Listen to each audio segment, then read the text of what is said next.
Welcome to Ayukta IAS. ఈ June 10న NASA Axiom four human spacecraft మిషన్ని లాంచ్ చేస్తుంది. ఈ మిషన్లో మన ఇండియాకి చెందిన శుభన్ శుక్లా గారు కూడా వెళ్తున్నారు. అతనితో పాటు పోలాండ్ అండ్ హంగరీకి చెందిన ఆస్ట్రోనాట్స్ కూడా ట్రావెల్ చేస్తున్నారు.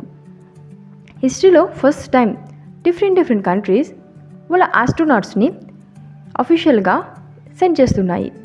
ఈ mission NASA, ISRO and European space agencies collaborate అయి లాంచ్ చేస్తున్నాయి. 1984లో మన కంట్రీ నుంచి రాకేష్ శర్మ గారు అఫీషియల్గా స్పేస్లోకి వెళ్ళారు.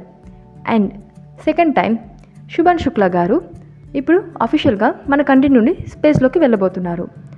ఈ మిషన్ ద్వారా మనకి international corporation, commercial space exploration and అలానే హ్యూమన్ ఇన్ స్పేస్ ఎక్స్పీరియన్స్ కూడా వస్తుంది.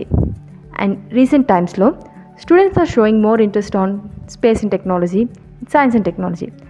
సో ఈ మిషన్ వాళ్ళకి ఒక ఇన్స్పిరేషన్గా కూడా తీసుకోవచ్చు. అలానే మనం 2027లో గగన్యాన్ మిషన్ లాంచ్ చేయబోతున్నాం.